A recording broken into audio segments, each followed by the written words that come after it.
All right. Are we live? Okay, awesome. Ladies and gentlemen, let's give warm welcome to Edward Snowden. Let's give him a hand. Let's see that. I want to see you guys. Yeah. Edward, he is a former CIA officer, and he worked with the NSA, risked everything to expose the U.S. government's illegal system of mass surveillance in 2013. Ed is a president of Freedom of Press. Ed, welcome to the Private Investment Club. Thank you for being here.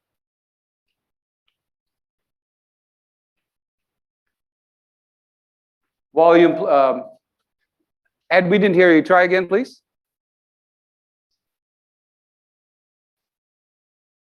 Give me a second, please.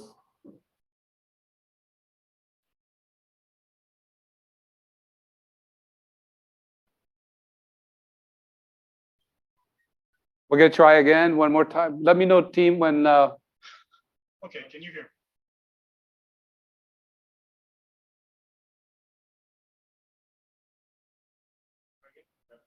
Okay, Ed, say something, please. Yeah, if you guys on the Zoom call can hear me, can you just wave a hand or something? Actually, we can hear you. We can hear you, actually. Okay, we can hear you. Ed, welcome once again. Thank you to everyone in the audience for being willing to listen tonight. Yes, you're awesome. I have some questions from our team and people and all that stuff. Let me ask you a few of them, please. First one, of course, everybody talks about the movie Snowden. Tell me a bit more about your story. I mean, how accurate was that movie? Let's start with that. Well, so the movie, of course, is a dramatization, right? I think what it actually talks about, the core facts that really mattered to the public, what was happening with surveillance, who would impact people, what's going on with the law, and the sacrifices that are necessary to bring that to the public to make people understand what's happening. That's all true.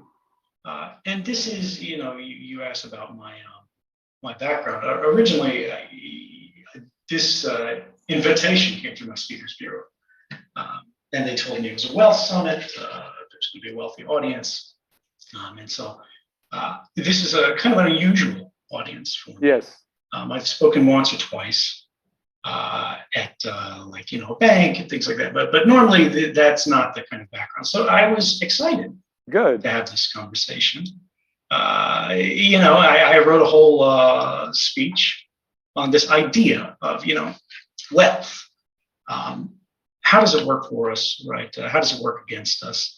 And what is the issue that we see today with this big unequal society? What is the distinction between wealth as we know it and we interact with it today and a wealthy society? Right. Which is what we really want. And, the more I thought about it, the more I realized part of the problem is society as we know it has really frayed.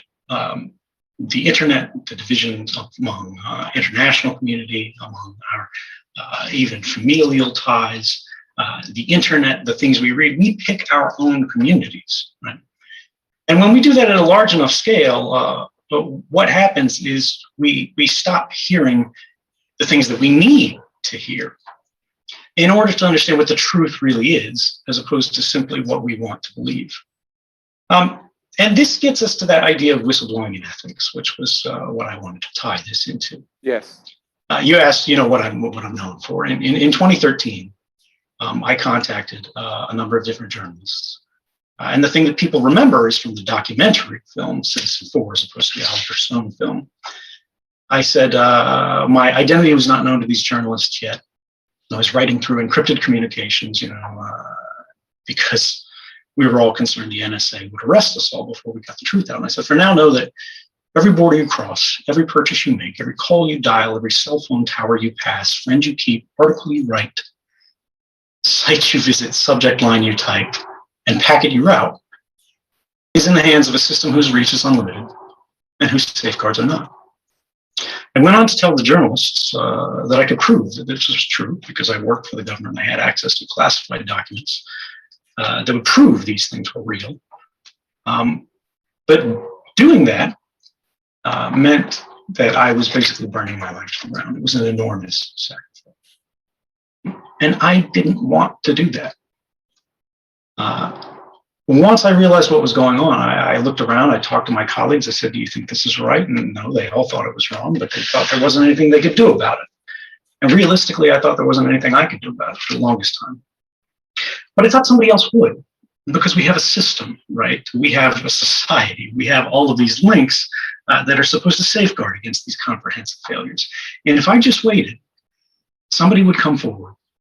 There would be some easy solution, some magic button, some promise out there from someone that there was an easy way and things would get better, right? And I wouldn't have to do anything. But the reality is life isn't fair. And sometimes the person that we're waiting for is us. There was no boss, there was no supervisor, there was no colleague, there was no congressman, there was no president who made this better, who's going to make this better. And the only way things could get better is if we looked around at everything that was going on and go, can I trust this? What can I trust? Where's the proof? And so I contacted journalists, and so I provided this, and then the rest is really history. I am a wanted man. I can't return back home. I was living in Hawaii, making an incredible amount of money for doing very little work with the woman that I loved. And I had to give all of that up. And so, again, in the context of this, this idea of whistleblowing, it's really remarkable to me that people go through the day and they become so familiar with this sense of wrongdoing, with seeing things like I saw in the office and hoping somebody else would do something about it, or turning a blind eye and going, it's not my problem. These are not my people. It doesn't impact me. I can get by with it. That they just let things happen. But I don't want to do that anymore. And so it's really astonishing to me that just before I connected, I had a friend reach out to me and tell me they heard things on this conference. Like someone saying that they couldn't afford this, and the host saying find a way to afford it, or we need to defeat the virus if I can't afford it. In a time of inequality, we can't accept that people are struggling, and there are things that we can't ask them to do. And to say that that's okay, to turn a blind eye, to go on with that, I think is wrong.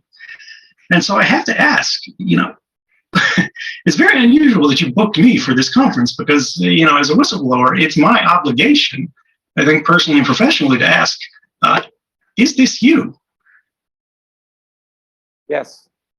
Because I think that it is. Yes. And I think that the things that I've heard tonight make me very uncomfortable with this event. I think it makes me very uncomfortable, and everyone involved with this should really question, is this the kind of association that they want to have? Are you going to be able to deliver on the promises that you're making them? I sure hope to God that you will. But my advice to everyone on this call tonight, everyone looking at this, is look up what you're getting involved in. If you spent money, are you sure that you want to spend it, or do you want to charge it back? And by God, think hard about if you want to continue this. Because for me, ladies and gentlemen, for tonight, I don't. Thank you so much, and good night. Wow. Wow.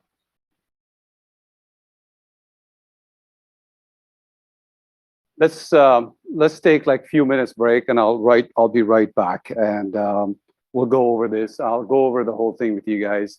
This is totally unexpected, and I'm so sorry that this has happened. A lot of times, same things like where somebody writes something, and these are the same stuff that a lot of people do, where there's a headline where people look at, and I'm so sorry to see that he has chosen to do that. So I just need 5 minutes, and I'll be right back. Thank you. Thank you.